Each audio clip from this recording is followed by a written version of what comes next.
Hello and welcome to the Eastern Kicks podcast, a regular magazine programme about East Asian film led by me, Andrew Heskins, founder and grandmaster of EasternKicks.com, and James Mudge, our leading writer. Hey-o. Each episode we'll be taking a look at the latest films, news and festivals, often chatting to filmmakers and stars along the way.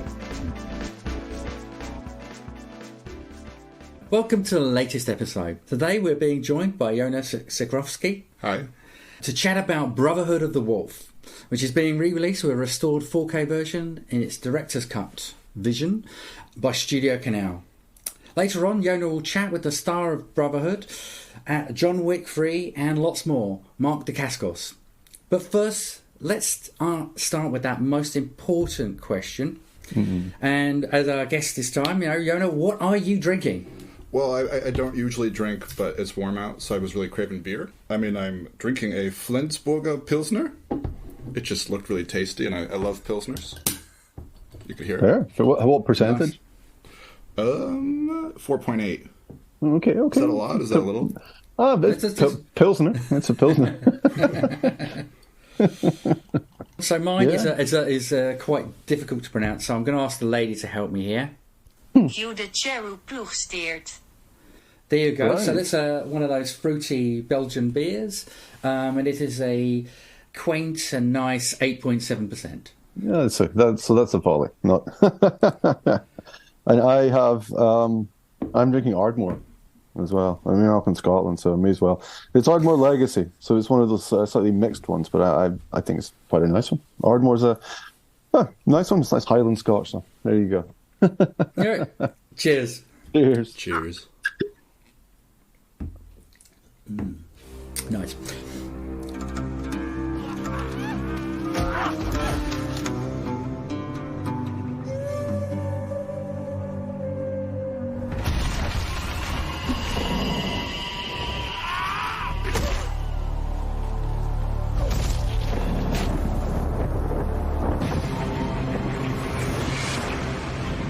Behind a veil of riches and reason lies a mystery hidden from view, killing all that get in its way. But now, two men sent to uncover the truth are about to encounter their greatest fear. And on with the main conversation. But before we get into talking about Brotherhood of the Wolf itself, Yonah, I think you've been doing a bit of a deep dive on Dacascos' career. And I wonder if we can maybe pull out a few highlights from up to when he did Brotherhood. For us in New York, Mark Dacascos is the chairman. So I don't know if you're familiar with that. He plays this character on a reality cooking show called Iron Chef America. I did not know that, no. He's beloved because he created this mythos over the years with producer Alton Brown. So there's actually... You've never seen the Japanese Iron Chef? Never. I'm aware of it. I know of it. They have this crazy character called the chairman, and Mark Dacascos played his nephew in the American version. And there's this whole backstory to him. And we were all huge fans of him, so when the interview started, he was like, this is such... thank you for doing this. And I said, no. You're the chairman. This is huge for me. But, I watched John Wick 3, and then I saw that he was an actor, too. I had no idea. And now that I've looked into it... Because it's interesting that actually the John Wick 3 character actually plays with that, doesn't it? Because isn't he kind of at a stall or something and kind of all a bit like chefy? A sushi chef. And the way he explains it in the interview is he was supposed to do that scene. And then I think Keanu and... I forget the director's name. Chad something. But they went back and watched his older stuff and were like, we want you to be the main villain, Zero. And I had some kind of a similar experience preparing for the interview. I went back and saw his breakout role, Only the Strong, where he taught himself capoeira. And, I saw, it was basically his JCVD, an incredible athlete, flipping around, doing these incredible things. And not a great movie, but, you couldn't look away from him. And then, moving on, he did all these kind of movies nobody's ever heard of. But if you go back, I didn't watch them, he is incredibly impressive. There's one called Double Dragon, which is a horrendous sci-fi. But you just kind of wait for his fight scenes, which is, I think, the sign of any good kind of straight-to-VHS action star. Mm-hmm. Isn't it based on one of these ones that's based on a game or something? No, it's the Double Dragon video game. Yeah. he did a remarkable amount, like, based on anime, video games, manga. And I brought that up in the interview, and he's like, oh, yeah, that sounds great. I had no idea. But Double Dragon, I don't know, was that a game? Yeah, very famous old school one. Lots in the series, everything, long-running ones. But I had no idea if the film is based on it. It's one of those old ones which I remember wanting to play when I was very young and seeing the old, like, proper coin-ops and everything, and being too young to actually be trusted with money to go and play it. So I think there's been one or two different adaptations, or maybe an anime as well of it. So it was a very, very popular one way back when. The trailers alone is worth it. It's one of the most unhinged trailers I've ever seen. But the film I'd probably skip. But then Crying Freeman is this really notorious anime manga because it's completely nuts. And like, which is the first time he works with Christophe Gans, who he works with again on Brotherhood of the Wolf. Yeah, I even had to ask him because, like, him and Christophe Gans are a beautiful match made in heaven because you see, like, intense versatility in Mark Dacascos' background. He's done every martial art. He's multinational. He's, lived in different places. He speaks, I think, 6 languages. And Gans... And he talks in your interview, both his parents were doing martial arts as well. And yeah, I wonder if it's this thing about, like, being taught by your mother. Because there's Donnie Yen, Jackie Chan, a lot of, like, the greats. Or Jackie Chan wasn't. But Donnie Yen specifically said he was taught by his mother. Yeah, he did, yeah. But yeah, he was just doing, like, a martial arts presentation when he was discovered by... Are you guys familiar with Wayne Yang? Wayne Wang, sorry. Yeah. Yeah. He's an American-Asian filmmaker, kind of from the area. I haven't seen his stuff yet, but it was funny because he just saw him walking down the street and was like, I want to put you in a film. But Crying Freeman is interesting. I mean, there's an hour-long YouTube video about how insane this anime is. And they really, like, did a way better movie out of it, Gans and Dacascos. I was actually really impressed, and I haven't actually heard much about it. There were several live-action adaptations of it. 2 from Hong Kong, one not particularly official version of it, but there was Dragon from Russia, and there was another one, Police... I want to say Police Confidential, but it was one with Simon Yamin, the less official version of it. But Crying Freeman is the source material, really. Yeah, I mean that happened quite a lot with a lot of. There's a point in the sort of late 80s, early 90s. There were a lot of. It's quite interesting. A lot of Hong Kong adaptions of anime and manga coming through at that point. Interesting. Yeah, I didn't know, and I asked him about it, and it was really about these producers who were in touch with these things, wanting to make movies like Silent Hill eventually, and wanting to make movies like Crying Freeman then. I mean, even if you look at it now, I think he couldn't tell me, but he's rumored to be in other anime adaptations. I think maybe Fist of the North Star, and also he's doing Saint Seiya now. So there's definitely like a continuation to this.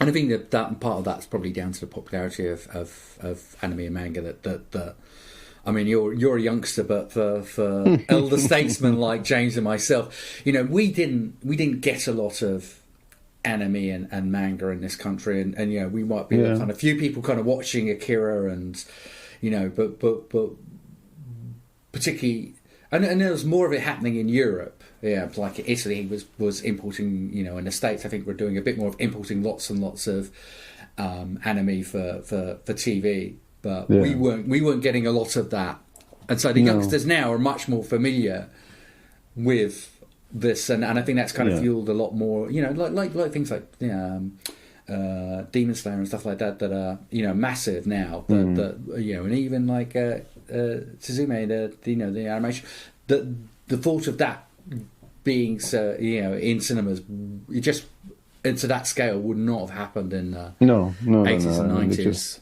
I mean, we've been able to just watch stuff on Netflix or different streaming stuff. I mean, as you're saying, like comparing that to when we were younger. Like, I mean, if you're collecting a film, like tracking in a Hong Kong film, a Japanese film on some mad VHS, or then on DVD, that was fine. It's just one film. But if you were tracking down something which had like 30, 40, 50 episodes, then that was more of a challenge, and actually trying to get that on a DVD or get it from somewhere. I mean, you'd started to get stuff, rips of stuff on eBay and everything, but even that was not enough to push it into the kind of mad mainstream it is now. So, but that's just the streaming services, and as you say, it's got that knock-on effect of now there's enough of an audience for things to go into cinema, because the manga audience or the anime audience doesn't.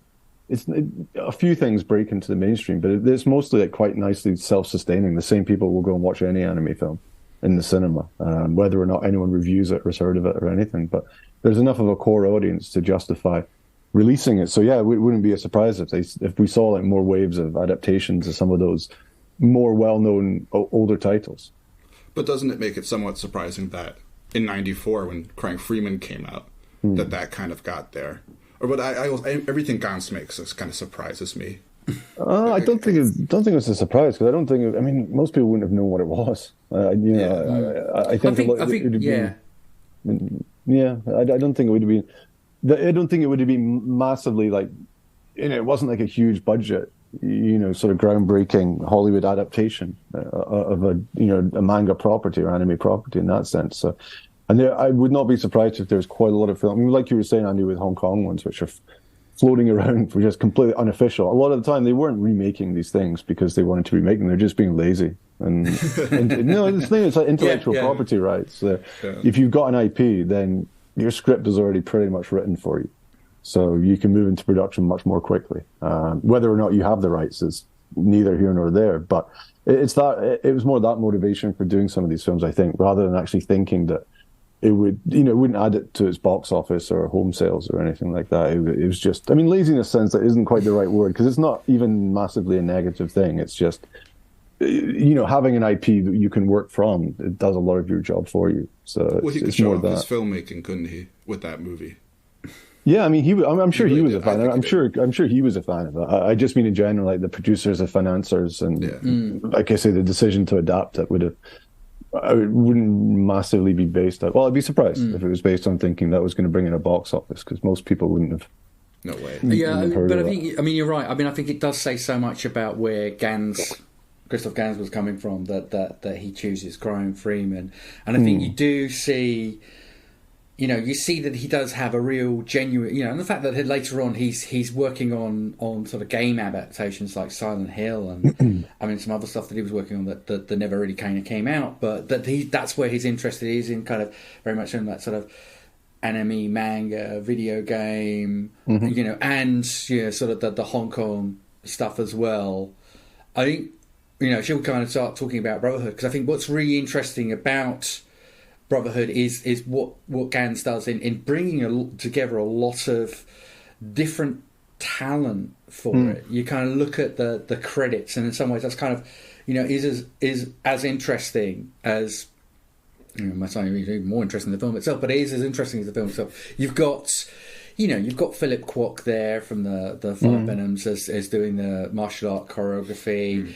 One of the editors on there is David Wu, who of course worked with Ronnie Yu on The Bride with White Hair. So you immediately kind of get the impression of Gans knowing exactly what he's going for, and actually kind of and following what's already been happening with Matrix, and bringing this talent, actually rather than trying to copy it, bringing this talent in to work on the film. And then actually outside of that, there's some interesting stuff there. You've got Joseph LaDucia, who as the composer on there, which is the guy who was most famous for working with Sam Raimi for The Evil Deads and all the various sequels to that, and Xena Warrior Princess as well.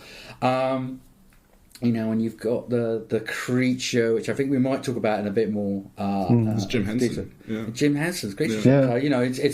It's quite a list actually of people he's brought together. I think. For me, I do feel like this film came along at exactly the right time, and it was just the right sort of movie. And I think some of that is some quite canny, some of it is possibly luck, some of it is quite canny decisions by Christophe Gans and the producers for this. That we still had this, people were still really kind of in this world of Crouching Tiger, Hidden Dragon. It's the most amazing film. Well, it didn't come out that long after it. It was a world movie, and for Western audiences. That it had a bit of a foreign language thing going on.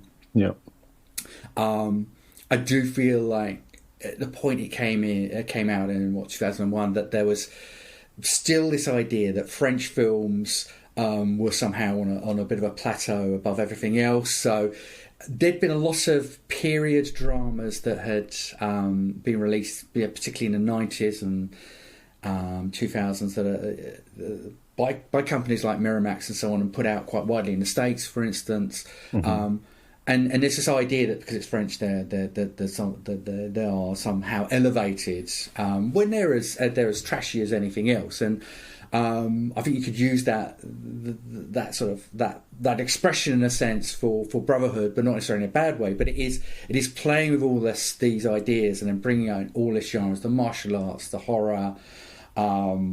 It's this idea of the beast of Grevedon that it's kind of partly based on, but it's not in any way meant to be.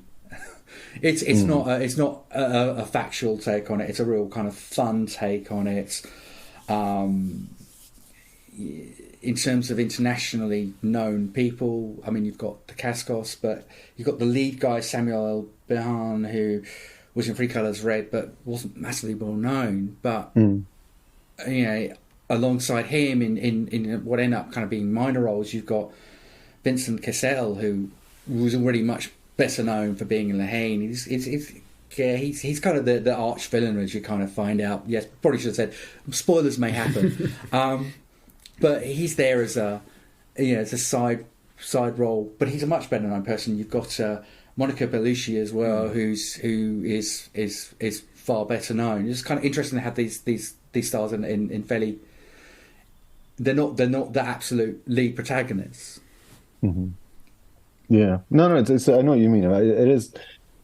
Even when I was watching it again, that's one of the things that comes across the most. Is it's a film that's been not cynically, but it's been quite.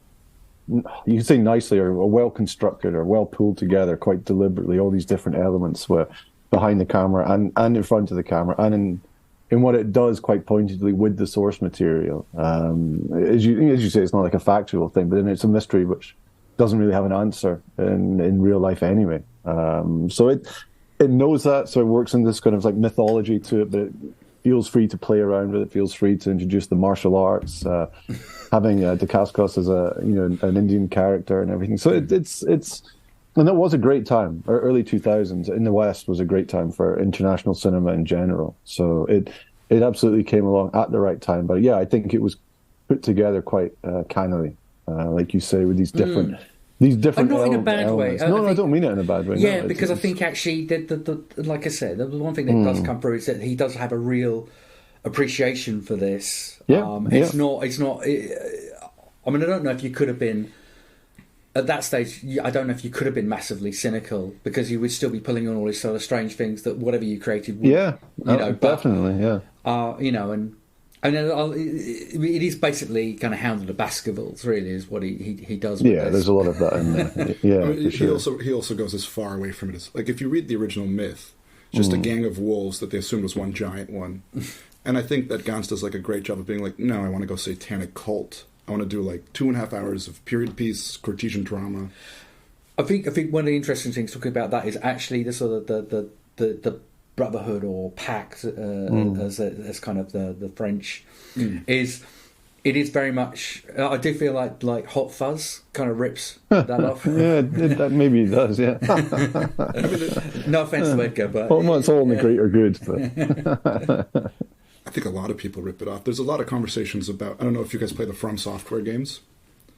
No, I haven't. There's this critically acclaimed game, Bloodborne, and a lot of the fans of it now are I know that one. I do know that one. Brotherhood of the Wolf, and going. Oh, the costume. You're right. Yeah. It's a good point. The lead. Just thinking of the poster for, the film, and when they've got their sort of mad collars up in the hat. Yeah, absolutely. That is that. That's pretty much just lifted, isn't it? I mean, I don't know if it's a beloved. You have to remind yourself, like, it was a huge commercial success. And I think highly influential. Silent Hill, people hated that movie, but I think all the horror movies we watch today are remakes of Silent Hill, and I'm happy for that in a certain way. I like the Silent Hill film. I thought it was good. It's got good bit of Sean Bean action in there. Does he die? I'm not telling you. It's a spoiler. Who would ever expect Sean Bean to die in a film? But I liked Silent Hill. It was as good an adaptation as you could, and I thought it was pretty like Lucio Fulci in the way it just didn't have any sense to it, and just things appearing and disappearing whenever they wanted to. But I thought it were. The only thing I'd say against it is one of the only things I'd really say against this film is just too long. Silent Hill is way too long, and this film. So let's talk about that, because there are kind of various versions of this. Yeah, that's true. They're even, and I think Yonah, you put yourself through all of them. What's all the versions? Lower Blu-ray sales, but this new version adds 2 scenes which over-explain the plot. So it's one scene where he will, when they get the wolf and it's not the real beast. Yeah. He'll have a conversation with Monica Bellucci at the brothel, being like, I know it's not the real beast, and she's like, yes, I know, you know, and it's totally necessary. That's true. So they've added that, and then they've added another one where it's the 2 women talking. The Vincent Cassel's sister, I forget her, and love interest. Spoiler alert. So she's talking to Monica Bellucci, and they're just going over plot points and being like, can we confirm that this is for the audience members who don't understand? And why they cut it out, because it's over-explaining. But then it gets weirder. It gets weirder for us in the UK, because we had a special cut for us, which took out all these parts. This is sort of historical element of this Lord Burton, who is the person who is supposed to catch the beast, and actually completely excise all those. And I don't understand why. No. And so, but what it did is it added some of the director's cut scenes in. Yeah. So it still ended up being about 5 minutes less than the original theatrical cut. But it is this sort of weird, and there's a lot of scenes. And I do remember, one thing I do remember quite clearly about watching this film, and I have to admit I haven't actually watched it since I watched that version probably about 20 odd years ago, is feeling like there was this big chunk, this very kind of clunky change from the scene where the Lord comes in, Burton comes in, and then the kind of everything kind of comes back to kind of trying to come back and get the beast. And I felt at the time, I do remember it very clearly thinking, well, that didn't really flow particularly well. And this is a film where it likes to do these strange cutaways, like going from, literally doing a shot of Monica Bellucci where we go from breasts into mountains, which I think I have I have to mention, because that's the best shot. I think by far. Yeah. And it says, "Come on, mate." But it's obviously that there is meant to be a flow. The annoying thing about that cut is that those were all real people, the French people that they were sourcing. So the one who caught the beast was very much the person who caught the beast in the actual story. So to take out of the bad of the British cut, it's just taking cool stuff out. And it's annoying. And it's just strange business, yeah. And I think, again, in part, it does relate to, because it's kind of crossing these different genres, it is quite talky. There's a lot of conversations. Yeah.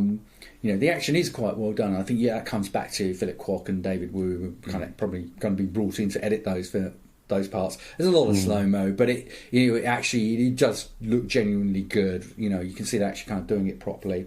But... it is this sort of weird thing where having seen the UK cut, it's like, oh, okay, this stuff is new, and it does actually not necessarily helps the plot, but you do need it to kind of get to the other side of it. So it's such a bizarre thing to just take what was essentially probably about 10 minutes of footage out for that. And put other stuff back in, but still not good. But it's this bizarre. Even watching the director's cut, this full 2.5 hour version, it still feels like that's not the right version. Quite to me, it still feels like there's stuff in there which is missing, and stuff which doesn't need to be in there. And there should be a 2-hour film in there somewhere that makes sense. Although you also think a 90-minute version would be amazing. Oh, sure, even better. Christ, give me an 80-minute version. I'd be perfectly happy with it. I would have no problem with that at all, because it's way too long. There's such a weird lull and drop off of the plot about 2/3 of the way through. Where after they think they've caught it, before they're like, okay, let's go. But I'm never going to go back again. That's it. I'm done. And then let's go on a hunt. Oh, he's fine. I'm going to get Blade again, maybe. So I'll go back and hunt again. It's just what it comes to. He's like, haha, I'm never going back. Guys, I'm going to change your mind. I'll bet. He's like, oh, you're not getting me, mate. Here's a letter from her. Is that where smells the poop. Drugs the dude. Oh. In the forest, and after talking to the trees. Oh Christ! That's a key scene. There's so much stuff in there though, which just drags that part of it out. I think again he's kind of playing with the kind of the perception of French cinema and how lauded it is. So it almost like he kind of packs it with all those kind of talky conversations, which really aren't really doing much at all. No. One of the interesting things they have done for this new restoration is that they have reworked that creature quite significantly. Yes, I had a look back at the original, and the creature was a shocking. I mean, I'm not saying it's amazing now, but it's definitely a massive lift on what was a very obvious looking. I mean, James and I have played around with this before, but there's a sort of silly thing on Google where you can make a live animal look like it's sitting on your table. We did raccoons, of course, for we James definitely did raccoons because he loves them. But that raccoons? Is more convincing than the creature in the original. It's really bad in the first version, even for 2001. I mean, when did the Davy Jones Pirates of the Caribbean come out? I think 5-6 years later. Oh, I can't say for sure. The one with Bill It wasn't that long ago, yeah. So that's like peak CG, right? That's not too long after, I guess. And this is a $30 million movie, so it's not cheap. No, it's. I mean, actually last night the double bill I did was watching the director's cut of this and Species, like the first one, and it just reminded me the effects in this one are worse than the effect in Species in terms of that jarring mix between when it's full CG. Yeah, Species is mid-90s, so. And they've got exactly the same jarring mix when you go to not great CGI between sort of real stuff and backwards and forwards, and it just doesn't work very well. But it is way better than it was originally. At least it has some sense of presence. It still doesn't really work because it's this pretty stupid creature. The puppet's better. You only see it when it's dead, or I think there's another. I think there's a couple of quick flashes of it where you see close-ups of it. Parts of it. You don't see it like fully moving around and stuff, but that's the same thing as with Species. You're getting like these sudden close-ups of parts of it, which you can tell are, which look like they're a physical thing. Then you move away a bit, and it's all CG. So, I mean, it's not terrible. It is knowing that watching it now, and knowing it's a product of the time, makes it not seem so bad. Whereas, but having proved that, it's no longer a product of that time. I mean, we get into the whole. It's still not great. I mean, we've covered this in passing as well. That as things kind of get restored and looked at, you do get to, and we particularly I think with the reaction to say Versus when the new restoration of that came out, you do get to a bit of Ship of Feces, or Grandfather's Axe, where is it the same film when all these bits are replaced and tweets and also Versus was made with no money, right? Yeah. But there was a lot of uproar about the fact that they cleaned up the sort of color grading and stuff like that. Yeah, they really did a lot of changing. And, actually that was part of the beauty of the film. Is it good or bad now? Well, it's still too long, but it's still good. Because there's a sort of that was a director's cut. I mean, that was very much I think sort of the end of Laserdisc, but the sort of beginning of DVD. There were a lot of director's cuts of things that were coming out, weren't there? And you get the theatrical version, and you get in the States you get the unrated version. You get an extra 40 seconds on screen, and then also you'd get the so-called director's cut. I mean, that was. I mean, it's all fucking Ridley Scott's fault, isn't it? Really, it's kind of fun. Well, he's definitely one of the ones to blame for the stuff. What's his name? Zack Snyder. Yeah, I don't know. I mean, I don't. But anyway, we're digressing. But it's an interesting point about these things, but it's. It doesn't really bother me. I don't massively see the point in these things, but the fact that it's interesting with this film that they spent, would have been a reasonable bit of money to redo the creature and putting it back in there and stuff, which obviously speaks, I think, not just to the fact that they wanted to correct it, but they must have had like a proper commercial motivation for doing so. In terms of I think, because this, in the UK, it's a cult favorite-ish. It's not a massive cult favorite, I think. It also was a huge commercial success. It's interesting. It's kind of known, and I think and maybe they're being quite savvy that in a sense that it was known, but it has I do feel like it's something that's kind of fallen a bit out of sight. You know, if this wasn't being released, I wouldn't necessarily be coming back to this. No, that's exactly what exactly. And what I think mean. that's probably quite canny. They probably realise that if they, there's this kind of trend to do things in 4K, and there was no way that those CGI graphics from the original ones were going to survive that's true. on that kind of introspection. So. But it's interesting that they're trying to make some, and it's been released in different territories by different distributors. Is it going to cinemas anywhere, or is it just like a sort of a home entertainment thing, essentially, like a special edition? It did. I know it did Cannes, yeah. But it didn't get a release after that. I thought after that it would get picked up. Yeah, maybe that's what they were hoping for. That's probably what they were hoping for. Yeah. And then instead, it's kind of being picked up by. It might be. Shout Factory and people like that, I think, might have put it out in different territories. But James is also right that there is also now a cult following. Because I remember the kids in my high school who were really into parkour, for some reason, loved this film. And you're right that like everybody knows somebody who adores this film. They're just never it. You know what I mean? So I do think now it's coming back. But I just wonder with what crowd. It's like 7 different genres. Exactly. I suspect it will mainly be the old school martial arts crowd and a few sort of that kind of what I'm going to make it sound horrible, but that kind of people who used to read Ain't It Cool News type of crowd, rather than the people who are fans of like French cinema or sort of art house cinema or foreign language cinema. Which is right, because that's not what this film is. I agree. And, it is a B movie in a sense. The court intrigue is bad. You don't come for the court intrigue.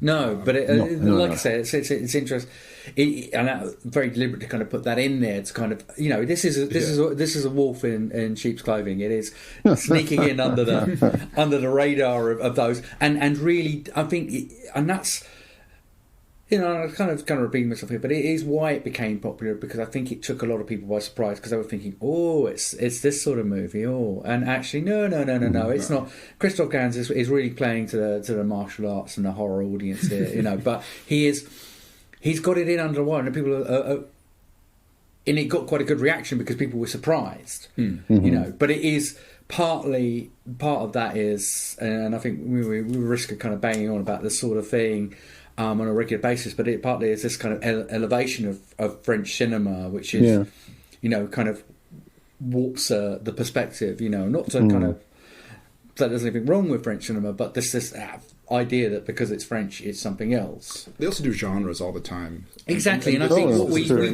necessarily see that. We see other sides of that. Yeah. We don't necessarily see all the kind of stupid, the batty comedies. There's a point where when this came out, Gerard Depardieu was still put on a pedestal.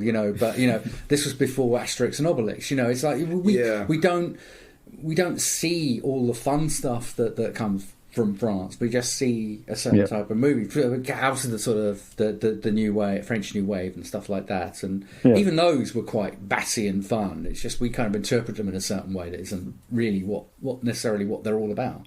I also assumed that nobody in France was spending $30 million on a movie at the time, but they very much were.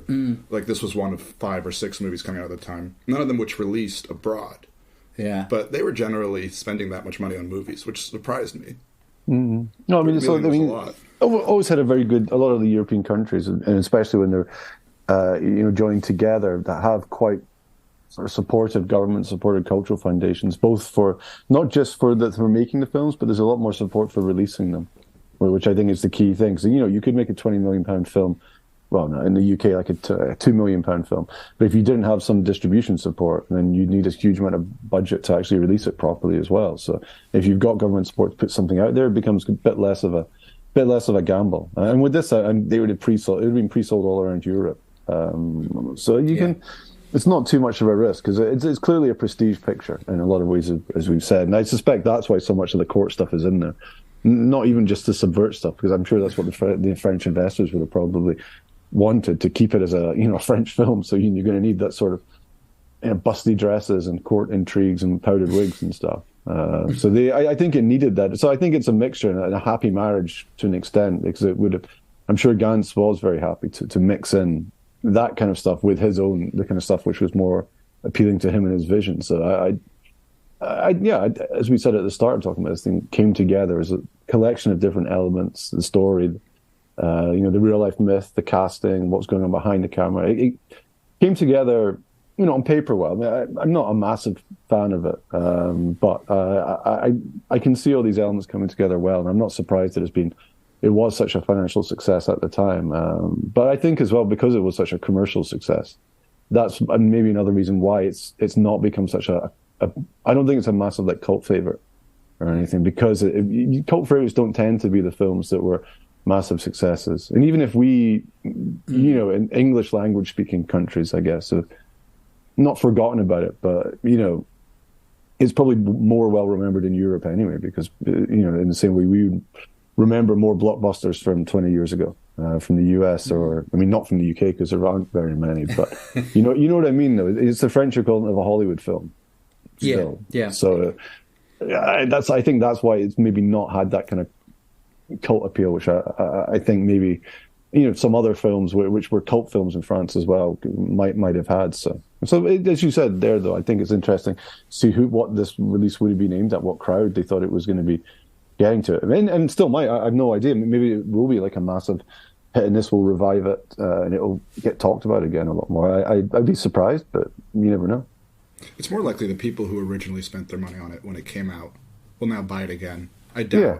You're right. I doubt a new following. No, I don't think there's enough there to actually... Because if nothing else, the film was way too long. And we talked about these different versions.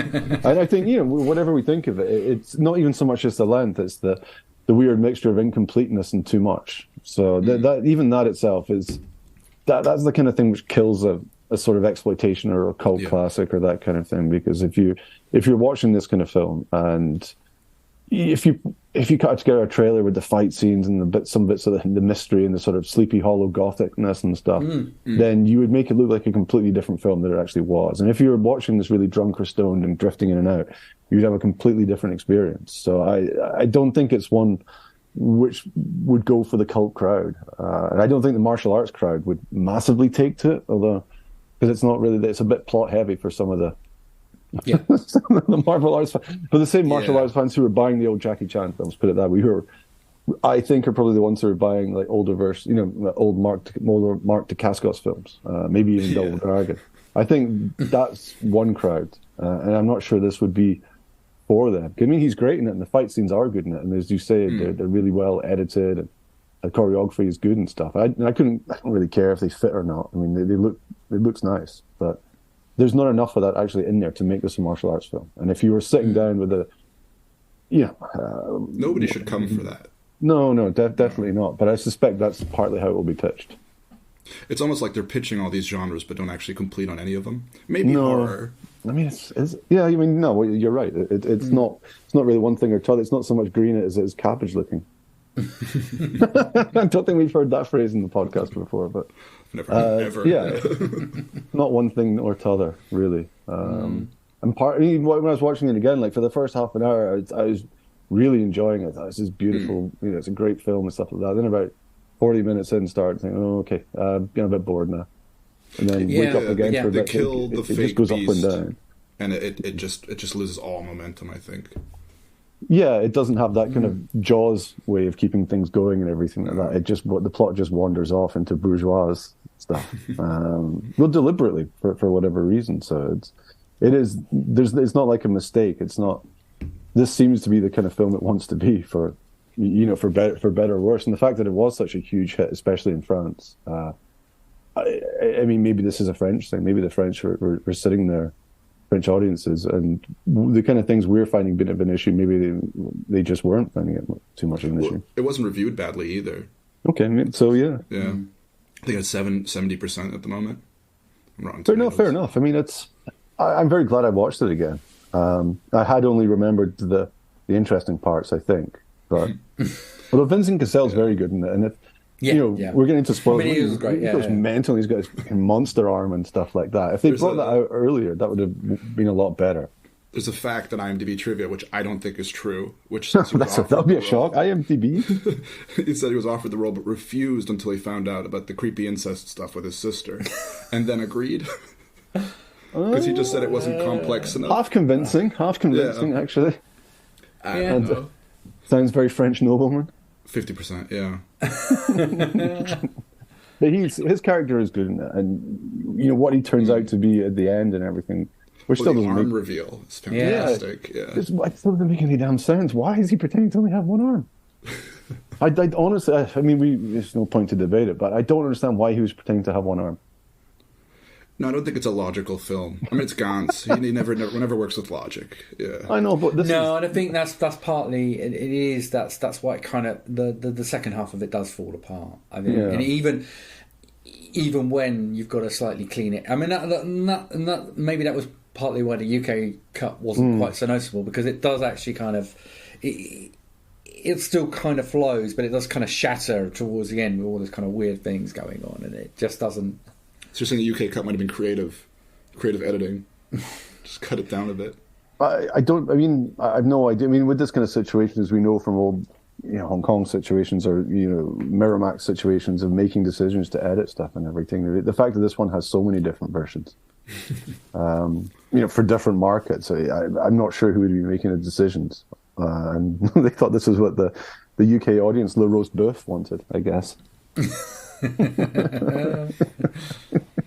I don't know. It will remain a mystery to the ages unless there's a commentary track which goes into that kind of detail, or maybe find it online somewhere. But it's I still think no matter what you did, you'd have to cut quite a lot out of it to actually make it into a great film. About an hour, I'd say. I think getting it down to 2 hours at a minimum, and 90 minutes would be great. 80 minutes would be ideal. Well, the court stuff doesn't go anywhere really. So when it comes down to the conspiracy or whatever with the cult, it's very, very straightforward. There's nothing. I mean, you even kind of know it way before it happens. The only thing you don't know about is the monster arm and everything. And we could have seen the monster arm early on. Was he, or if he turned out to be the beast? Anyway, I'm not going to. Sorry, I'm going down to that. I try to make too much sense of it. I know, it's just. Anyway, never mind. It's the monster arm is better than the creature. Anyway, it actually is, yeah. Okay, but I'm glad I saw it again. And it's a curiosity to have seen again. And like you said, Andy, if it hadn't come back out again, I wouldn't really have remembered it. But Dacascos is fascinating. Yeah. He's one of those guys who has one of those. I mean, I always wonder who verifies these, but it's the thing where you hear that from 7 to 18, he's won like every martial arts championship in his age group and stuff. I mean, it's one of those things where I'm not sure why anyone would ever bother to make them up. I mean, so you just. Yeah. You're right. I mean, how would you verify? I mean, you possibly could verify it, but why bother? I mean, it'll be too terrifying to ask him, probably. He could pick you up. Yeah, can I have a list of your awards, please? So I'm just looking to cross-reference them. Silence. Why? Oh, just personal interest. Paranoia. I was thinking of trying out for some martial arts myself.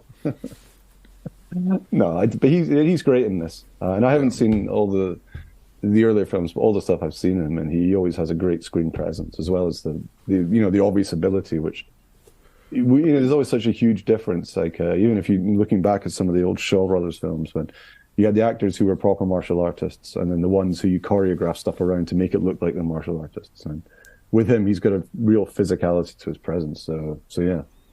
Do you guys have any like big Dacascos movies that I've missed? Because it does take a bit of digging, to be fair.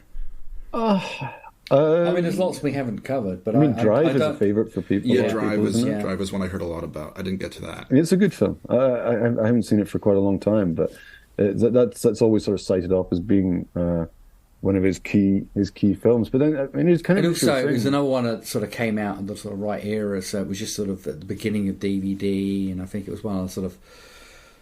I think it might have come out in Hong Kong Legends here or something like that. It was quite, even though. Doesn't actually have anything to do with Hong Kong. It's not a cinema release. I think it was straight to something. It says on direct-to-video. I'm sure it's direct to home entertainment. Yeah, but that's one that's got a bit of a cult. Definitely got a bit of a cult following. But he's definitely one of those guys who has been in a lot of stuff which was effectively straight to home entertainment. So he will definitely always have like a pretty good sized fan base. But there's not.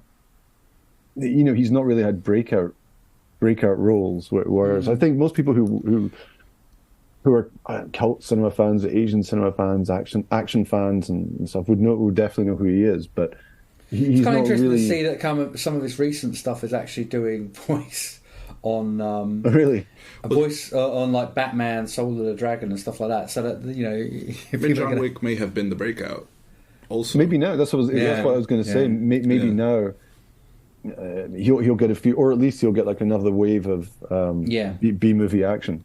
He's in an HBO show I've never seen called Warrior. That? Warrior, the Bruce Lee one. Or he's joining this season. Okay. I haven't seen it, but that was supposed to be pretty good. I didn't know that was still. It looks like this. Still Andrew Koji one. Didn't know that was still going. Fair enough. But it's supposed to be good. And it's just funny to me that you guys aren't aware of the chairman. I mean, he's hugely famous in the U.S. He's like, I don't know if you could walk down the street in New York, Oh, it's but so it's we don't. That's interesting. Yeah, so it doesn't. I mean, it's probably your equivalent of the Great British Bake Off. So he's Mary Berry. I don't know who that is. I don't know who that is either. Or Paul Hollywood. Yeah, he's Paul Hollywood. Nope. Sorry, I don't really it's pointless with James. He's the one person who doesn't watch these programs one way or another. But I know exactly what you mean. And I'd say he was more, definitely more Mary Berry than Paul Hollywood, if you ask me. And I think he competed in, what do you call Dancing with the Stars? So you Strictly Come Dancing. Strictly Come Dancing. He competed in the US version of that. He's very multi-talented. I wish I would have asked him about that. Which also kind of also I think probably having fun with that kind of celebrity as well. Which seems he doesn't seem to be someone who's taking himself that seriously. No, very humble. That's good. Yeah. No, that's good. No. And saying like he's not had a massive like mainstream breakthrough thing is not saying that's a bad thing either, because he's clearly had quite a long career and a pretty constant career of acting and stuff. Have always of a pretty decent quality. If John Wick is kind of a big breakthrough type one, so it's. I mean, the chairman, the Iron Chef thing in particular, just because there's so completely different audiences. I mean, like to me especially, that's to a lesser extent, I guess. Andy there, those. Our perception of him, and as you say, like the perception of people who'd be there if you couldn't walk down the street in New York without getting people coming up to him. So, which is cool. I mean, it's very multifaceted. Then having these completely different screen, activities and personas. So, fair play. To like watching John Wick 3 and then Paul Hollywood's the villain, kind of. Or because I was completely unprepared for seeing him on screen. Or maybe this will get released in the US and there's like just say starring the chairman. Yeah. And it's like from featuring the star of a famous cooking program. Maybe, man. So let's have a listen to Yonah's chat with Mark Dacascos now. Hey, hi, Mark, how are you? Good, Yonah. How are you? Sorry I'm late. Wow, we've been doing interviews and we're a little bit behind. No, I'm just happy you made the time for me. What time is it over there? Right now it is 12:05. I'm in Los Angeles. Where are you? I'm in London. All right, right on. So should we just get right into it? Sure, and thank you for having me. I appreciate it. No, the honor's all mine. I grew up in New York City around a lot of foodies, so to be the chairman, this is like, I'm starstruck. Okay, cool. Thank you. I wish I could feed you today, but Oh man, stop. So let's start at the way beginning, if that's okay. Okay. You were taught martial arts by your parents, correct? Yes. What style did you begin with? Because when you kind of read your biographies, it names like capoeira, all these different kinds of styles. But what was kind of what you started with? Okay. My mother and father are both Kung Fu teachers. My father created a style called One-Hop Kyundo, which kind of focuses, it focuses on street self-defense, real-life fighting. But in acquiring the skills for that, we still did sport fighting to teach us how to cover the distance and initial fast attacks and so forth. My father taught my mother.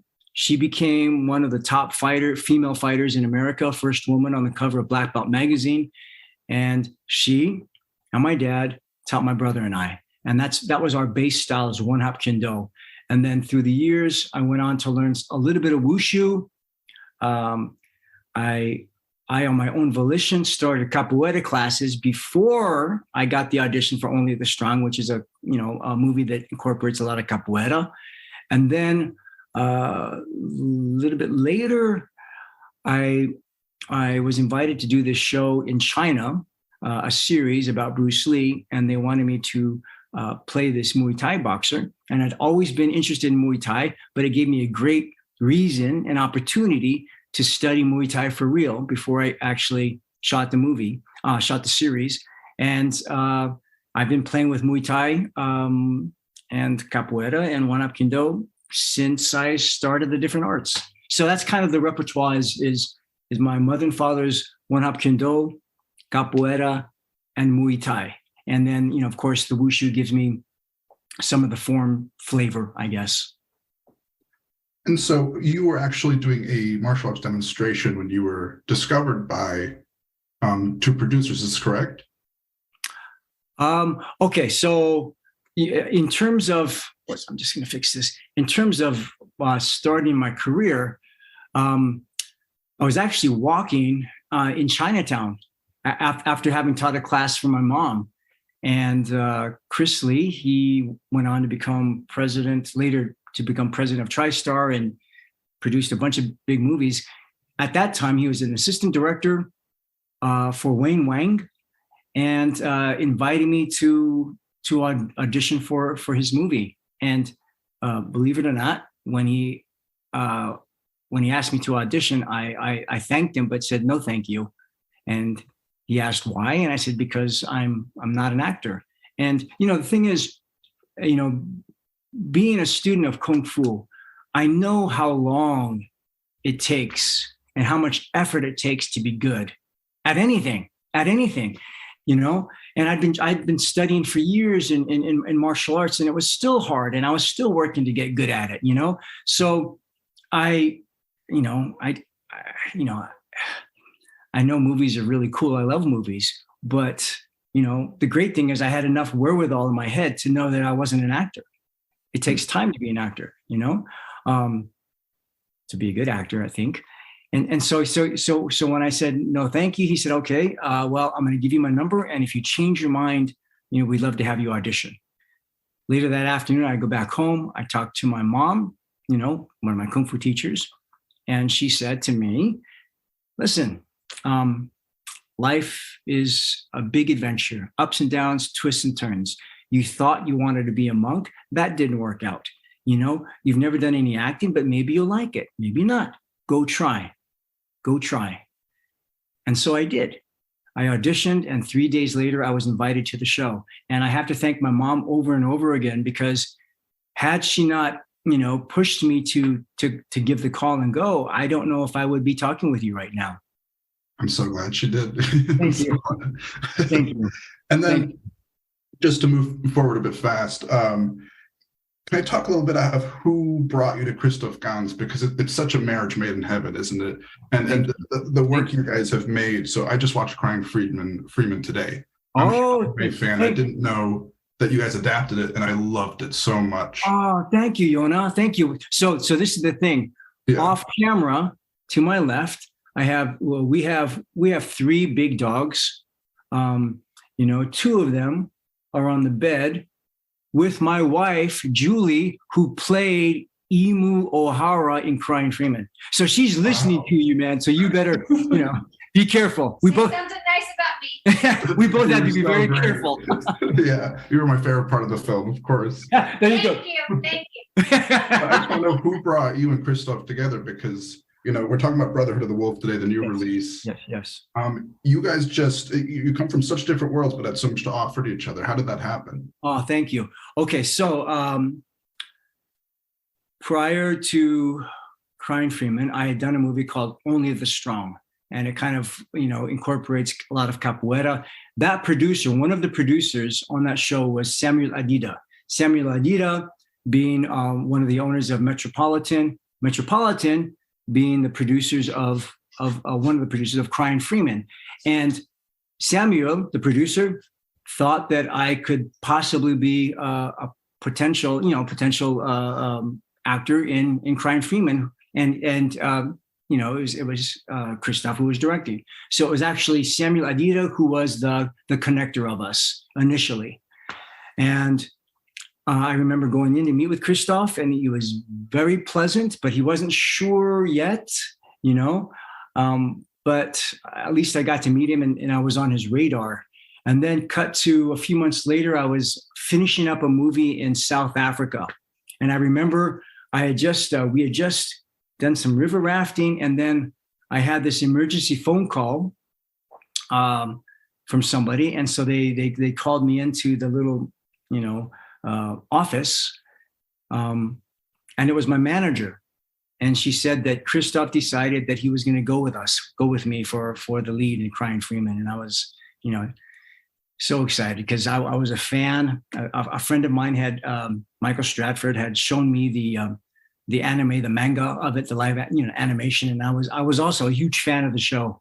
So that's how we started. I mean, looking at your filmography, I see a lot of anime adaptations, even some coming up. I'm really excited for Seiya.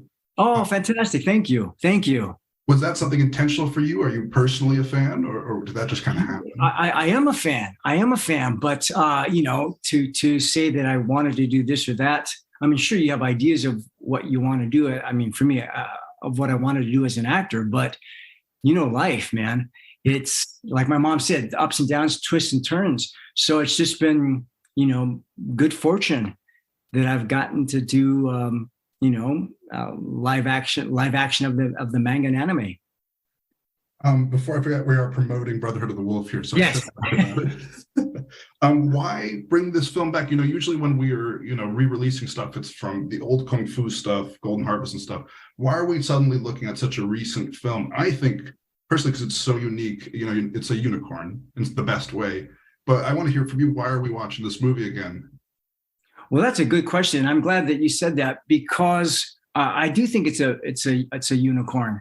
I to this day have not seen a movie with so many genres in one film. Mm-hmm. I mean, you've got the horror element, the romance, the historical.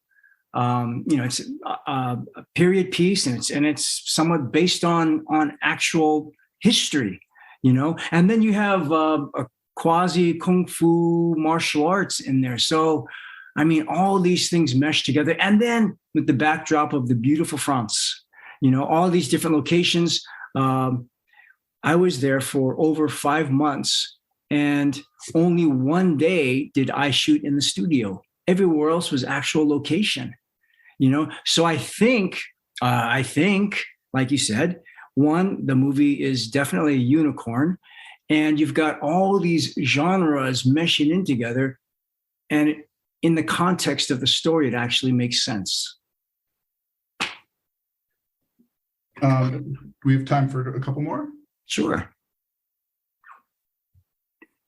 So I'd like to ask you about John Wick, because that's really where I sort of got reintroduced to you. I'm so glad that happened now that I've seen Freeman. Thank you. Fantastic films. Thank you. How did that happen? Just to be vague, did you get a call or? Yes. So I had met Chad Stahelski. Let's see. I'll cut back to 2018, I believe, is when we shot, right? Was it 2018? Yes. That long ago? Wow. I think it was 2018. I'm asking my wife real quick. I think it was 2000. I know. Time goes by. But so in 2018, I was in New York doing working with my Shakespeare teacher, Patsy Rodenberg, and I got the call from my manager that Chad Stahelski wanted to meet. The great thing is he was in New York as well. So I'm thinking that was January, February, or March or something like that. Anyway, I go in to meet with him, and he had invited me to do a couple of scenes somewhere in the Morocco sequence. And I thought, okay. And I asked him when that would be, and he said probably in October. So I was thrilled and excited, and wow, this is so cool. John Wick 3, I get to be part of it, because my wife had already been a fan. She saw 1 and 2 before I did. She said it was so great that I got to see it too. So I did, and it was great. Of course, they're great. So I was planning on maybe, going to John Wick 3 in October, and then cut to sometime in June, I believe. I get this text from Chad on a Sunday, and he says, "Hey, Dacascos, give me a call tomorrow." Great. So I called Chad on Monday. This is in June. And he says, "Yeah, things have changed. Keanu and I would like to invite you to be the lead bad guy." And I'm like, of course. Yes, please. I asked him, Chad, when do you need me there? Because I'm in Los Angeles. He's in New York. When do you need me? He says, come tonight. I said, tonight? He says, come tonight. So I get on a red eye. I arrive there Tuesday morning. I shave my head on Wednesday. And on Thursday, I'm doing my first scene with Asia Kate Dillon and Lawrence Fishburne. And I'm figuring out the character and learning the dialogue day by day, scene by scene. Wow. And, you know, being such, you know, I think an expert on martial arts and action, what makes them so good? The John Wick movies? Well, I think, one, it starts at the top. I mean, Chad Stahelski is an incredible stuntman. He's a real martial artist.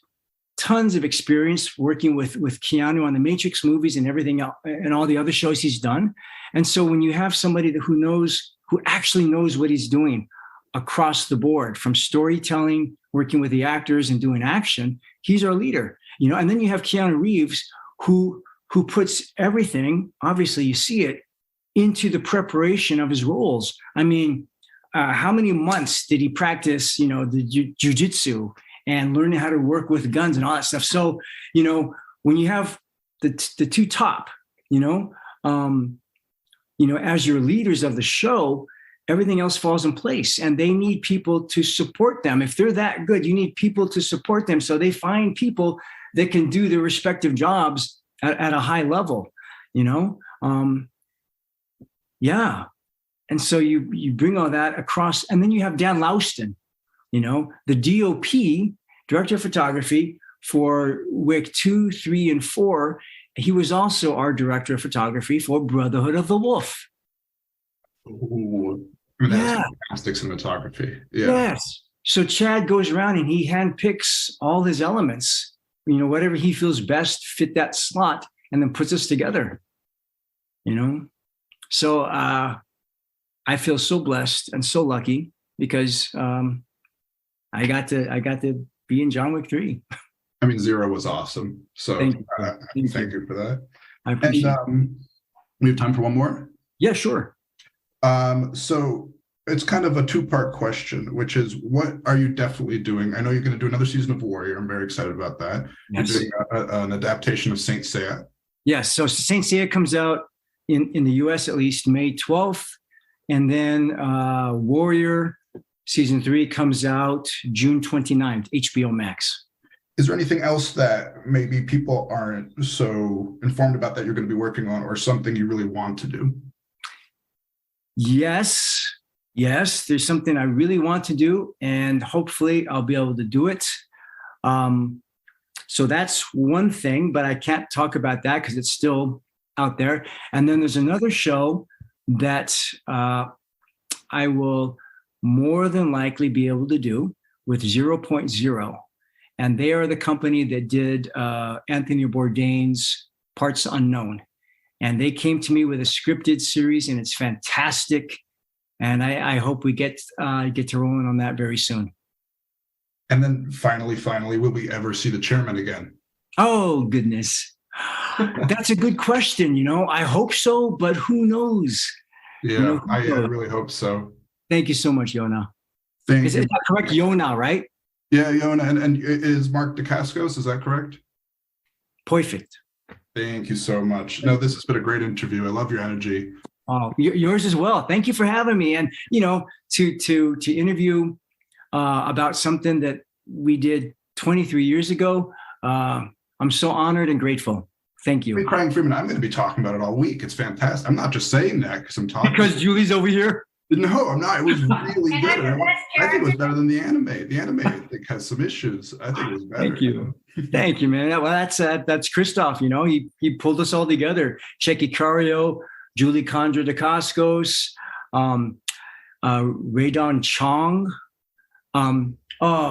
Shimada Yoko. You know, what really, really cool cast. No, I forgot Ray was in that. Yeah. Perfect. Yes. Thank you so much. And this will go on our podcast. I'm really excited to hear it. And check us out at Easter Kicks. I'm really excited I'm going to watch Saint Seiya. I can't wait. Thank you, Yonah. I appreciate it. Have a great day, Mark. You too. Aloha. Thanks. So the new restoration of The Brotherhood of the Wolf is released by Studiocanal on UHD, Blu-ray and DVD from the 15th of May 2023.